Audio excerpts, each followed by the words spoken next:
కరీంనగర్, ఆదిలాబాద్, నిజామాబాద్, మెదక్ జిల్లాల బీజేపీ అభ్యర్థి విద్యావేత్త మల్క కొమ్రయ్యను ఆశీర్వదించండి. విద్యారంగంలోని టీచర్ల సమస్యలను చట్టసభల్లో గట్టిగా పోరాడుతాం. మొదటి ప్రాధాన్యత ఓటు వేసి టీచర్స్ ఎమ్మెల్సీగా గెలిపించండి. భారతరత్న ఎవరికిస్తారు అనేది పెద్ద చర్చ జరుగుతోంది సార్. చాలా రాజకీయ పార్టీలు డిమాండ్స్ వినిపిస్తూ ఉన్నాయి. ఉదాహరణకు శివసేన యుబేట నుంచి సంజయ్ రౌత్ డిమాండ్ చేస్తూ ఉన్నారు, బాల్ థాకరేకి ఇవ్వాలి అని చెప్పి. దేశం అంతా డిమాండ్ చేస్తోంది. చాలా సినీ ప్రముఖులు, సెలబ్రిటీలు, ప్రజలు కూడా రతన్ టాటాకి భారతరత్న ఇవ్వాలి అని చెప్పి. అండ్ రీసెంట్గా జరిగిన ఒక కార్యక్రమంలో ఆంధ్రప్రదేశ్ ముఖ్యమంత్రి చంద్రబాబు నాయుడు గారు కూడా డిమాండ్ చేశారు sir. AP would fight for the award of Bharat Ratna to former chief minister NT Rama Rao అని చెప్పేసి.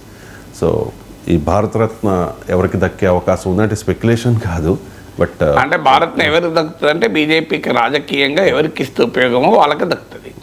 ఎందుకు ఉదాహరణ ఏంటి, మీరు ఎలా చెప్తున్నారు సార్ అనండి.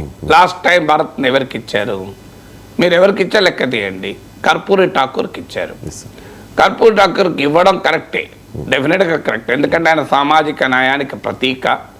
అత్యంత అణగారిన కులంలో పుట్టి ఒక రాష్ట్రానికి ముఖ్యమంత్రిగా ఒక మోస్ట్ బ్యాక్వర్డ్ కమ్యూనిటీస్ పొలిటికల్ కాన్షియస్నెస్కు సింబల్గా ఉన్నాడు. అందువల్ల కర్పూరి ఠాకూర్ ఇవ్వడానికి అభ్యంతరం కాదు. కానీ ఎందుకు ఇచ్చారు, నితీష్ కుమార్ను ఇండియా కూటమి నుంచి ఎన్డీఏలోకి రప్పించుకోవడానికి ఇచ్చారు.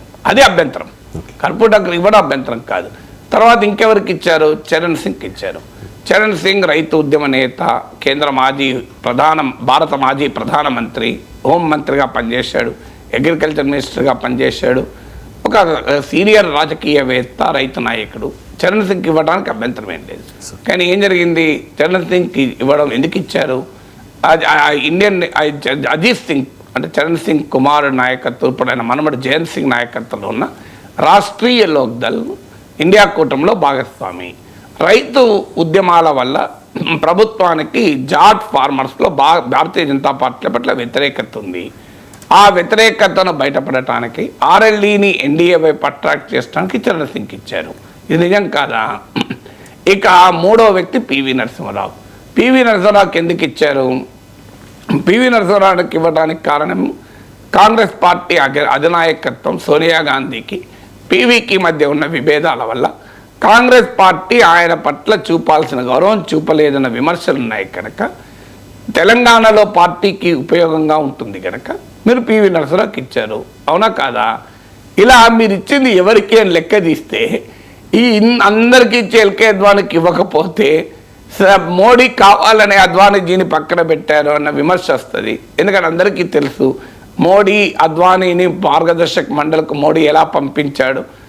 కానీ ప్రధానమంత్రి కాకపోయినా కనీసం రాష్ట్రపతి కూడా చేయలేదే. ఎల్కే అద్వానీ రథయాత్ర వల్లనే కదా బీజేపీ ఈ స్థాయికి వచ్చింది. రెండు సీట్ల నుంచి 200 సీట్లకు వచ్చింది. ఎల్కే అద్వానీ రాష్ట్రపతి అభ్యర్థిగా పెడితే నా నమ్మకం ఎవరు కూడా అభ్యంతరం చెప్పేవాళ్ళు కాదు. కానీ ఆయన అద్వానీ కులం అడ్డం రాలేదు కదా దీనికి. అద్వానీ కులం వల్లనే అద్వానీ రాష్ట్రపతి చేయకుండా ఉండలేం కదా. మరి అద్వానీని ఎందుకు రాష్ట్రపతిగా చేయలేదు అని ఫిజికల్గా కూడా యాక్టివ్ ఉన్నాను అంటే, కానీ అందరికీ ఎందుకు చేయలేదు, చేయాలని కూడా చేసేవాళ్ళు కదా. బీజేపీ ప్రతిపాదిస్తే అద్వానీని ప్రతిపక్షాలు కూడా మద్దతు ఇచ్చాయి. ఆయన పట్ల గౌరవం ఉంది అందరికీ. సైద్ధాంతికంగా ఎన్ని భేదాలున్నా పీపుల్ రెస్పెక్టెడ్ ఎల్కే అద్వానీ. ఆయన ఎందుకు చేయలేదు అద్వానీని? అందువల్ల అలాంటి అద్వానీకి ఇక భారతరత్న కూడా ఇవ్వకపోతే సంఘ్ పరివార్లో తీవ్రమైన వ్యతిరేకత వచ్చే ప్రమాదం ఉంది ఒక శ్రేణుల్లో. అందువల్ల అద్వానీకి ఇచ్చారు. ఇది నిజం కాదా ఇవన్నీ? సో అందువల్ల లాస్ట్ టైం భారతరత్న ఇచ్చిన వాళ్ళలో అన్ని రాజకీయ కారణాలతోనే ఇచ్చారు. ఒక ఎంఎస్ స్వామినాథన్కి ఇచ్చారు, ఆయన ఆ స్థాయిని ఇచ్చారు. డెఫినెట్గా ఒక విషయాన్ని మనం ఒప్పుకోవాలి. నరేంద్ర మోడీ ప్రైమ్ మినిస్టర్ అయ్యాక పద్మ అవార్డులో ఒక మార్పు అయితే వచ్చింది. ఆ మార్పు ఏంటంటే అన్సంగ్ హీరోస్ కూడా ఇవ్వడం మొదలైంది. చెట్టరామయ్యకు, మొగలయ్యలకు వచ్చింది. దాన్ని మనం ఆహ్వానించాలి.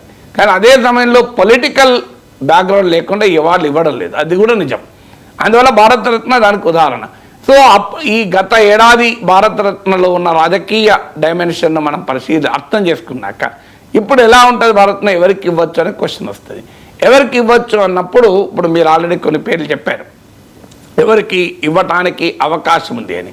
శివసేన నాయకుడు బాల్ ఠాక్రేకి ఇవ్వాలి అని ఒక డిమాండ్ శివసేన వర్గాల నుంచి చేస్తుంది.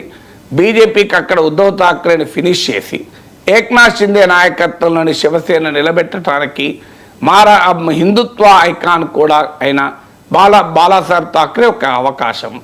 రెండవ అవకాశం ఏంటంటే ఈవెన్ మన్మోహన్ సింగ్ భారత ప్రధానమంత్రిగా ఆర్థిక సంస్కరణల విధాతగా ఆయనకున్న పేరు, ఒక పెద్ద కార్పొరేట్ ఇండియాలో ఆయన పట్ల ఉన్న గౌరవము, మిడిల్ క్లాస్లో ఆయన పట్ల ఉన్న ప్రత్యేక అభిమానము, కాంగ్రెస్ పార్టీ డిమాండ్ చేయడమే కాకుండా ఎన్డీఏలోని కొన్ని భాగస్వామ్య పక్షాలు కూడా డిమాండ్ చేస్తున్నాయి. అందువల్ల మన్మోహన్ సింగ్ పేరు వినబడుతోంది. తర్వాత ఇటీవల కాలంలో అంబేద్కర్ అమిత్ షా అవమానించాడు, రాజ్యాంగాన్ని మారుస్తున్నారు, రిజర్వేషన్లను ఎత్తివేస్తున్నారు, అణగారిన కులాల్లో తీవ్రమైన అనుమానాలకు ప్రతిపక్షాల క్యాంపెయిన్ కారణమైంది. అందువల్ల కన్షీరామ్కి ఇవ్వవచ్చు అని కూడా, ఎందుకంటే ఆల్రెడీ బహుజన్ సమాజ్ పార్టీ దాదాపు న్యూట్రలైజ్ అయిపోయింది, బీజేపీ వ్యతిరేక వైఖరి ఎక్కడా తీసుకోవడం లేదు. ఇక బీజేపీతో రేపు ఉత్తరప్రదేశ్ ఎలక్షన్లో పూర్తిగా కలిసిపోవడానికి కూడా ఒక ప్రాతిపదికగా కన్షీరామ్ కనుక ఇస్తే, చరణ్ సింగ్కి ఇస్తే ఆర్ఎల్డి, కర్పూరి ఠాకూర్కి ఇస్తే జేడీఎస్ ఇచ్చినట్లు మారే అవకాశం ఉంది. ఒక అవకాశం కన్షీరామ్ పేరు. తర్వాత యూపీ ఎలక్షన్స్ ఉన్నాయి కనుక ఫ్యూచర్లో ములాయం సింగ్ యాదవ్ పేరు కూడా వినబడుతుంది. ఆయన అఖిలేష్ యాదవ్ తండ్రిగానే కాదు, ఎందుకంటే చివరి దశలో అఖిలేష్ యాదవ్కు సమర్థించడే ములాయం సింగ్ యాదవ్, అఖిలేష్ యాదవ్ బాబాయి, ఆయన తమ్ముడైన శివపాల్ యాదవ్కు మద్దతు ఇచ్చాడు. ములాయం సింగ్ యాదవ్కు ఓబీసీ వర్గాల్లోని ఇమేజ్ రీత్యా ములాయం సింగ్ యాదవ్ పేరు వినబడుతుంది. అదే కాకుండా దేశంలో సామాజిక న్యాయానికి ఒక ఐకాన్గా ఉన్న అంబేద్కర్ తర్వాత అంతటి పేరుగా జ్యోతిరావు పూలే, సావిత్రిబాయి పూలే పేర్లు చెప్తున్నారు. ఈవెన్ వాళ్ళ పేర్లు కూడా వినబడుతున్నాయి ఇవ్వచ్చేమో అని. సో అది అంత వెనక్కిపోయి కనుక ఇవ్వాలి అనుకుంటే, సో అందువల్ల ఇలా చాలా పేర్లు వినబడుతున్నాయి.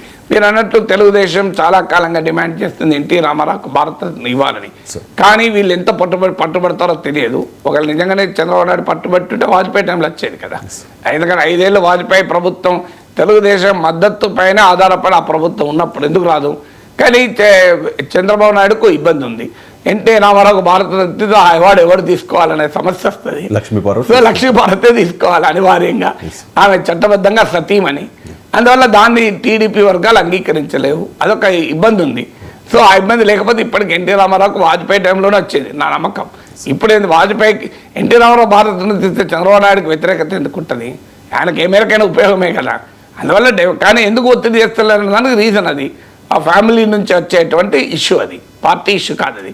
సో దే కెనాట్ యాక్సెప్ట్ పక్కన పురంధేశ్వరి, బాలకృష్ణ, చంద్రబాబు నాయుడు వీళ్ళందరూ ఉండగా, ఎన్టీఆర్ కుటుంబం అందరూ ఉండగా, లోకేష్ వీళ్ళందరూ ఉంటారు కదా కుటుంబ సభ్యులు, లక్ష్మీభారత్ వచ్చి అవార్డు తీసుకోవడానికి వీళ్ళు భరించగలుగుతారా?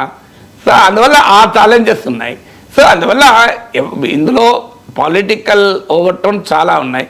ఎవరికి ఇవ్వాలి అన్నప్పుడు రతన్ టాటాకి ఇవ్వాలి అని, ఎందుకంటే పారిశ్రామిక దిగ్గజం ఇటీవల మరణించారు. రతన్ టాటా పేరు కూడా వినబడుతుంది. ఎందుకంటే ఆయన ఇదివరకు నార్మల్గా భారత్లో ఒక్కరికి ఇచ్చేవాళ్ళు, ఈ మధ్య కాలంలో భారత్లో కూడా ఒక ప్యాకేజ్ అయిపోయింది, 4గురికి 5గురికి ఇవ్వడం అనేది కొత్త పేషన్ అయిపోయింది. ఇప్పుడు ఇచ్చేవాళ్ళు కాదు, సాధారణంగా భారతరత్న అనేక సంవత్సరాలు ఇవ్వకపోయేవాళ్ళు, దొరికితే తప్ప ఇవ్వాల్సిన పరిస్థితి తప్ప ఇచ్చేవాళ్ళు కాదు. పద్మభూషణ్, పద్మవిభూషణ్లే చాలా తక్కువ ఇచ్చేవాళ్ళు, పద్మశ్రీలు ఎక్కువ ఇచ్చేవాళ్ళు. ఇప్పుడు భారతరత్నలే నెంబర్ పెరిగిపోయింది, ప్యాకేజ్ ఇన్ఫ్లేషన్ వచ్చేసింది, భారతరత్నలో కూడా ద్రవ్యోల్బణం పెరిగింది. అందువల్ల బహుశా రాజకీయ క్యాలిక్యులేషన్లు వేసుకుంటారు. రేపు రాబోయే ఎన్నికలు ఇప్పుడు ఎవరికి ఇస్తే బీజేపీకి పొలిటికల్గా కలిసి వస్తుంది, ఎవరి ఇమేజ్ వల్ల బీజేపీకి అడ్వాంటేజ్ అవుతామని చూసుకుంటారు. ఆ ప్లస్లు మైనస్లు చూసుకొని ఇస్తారు.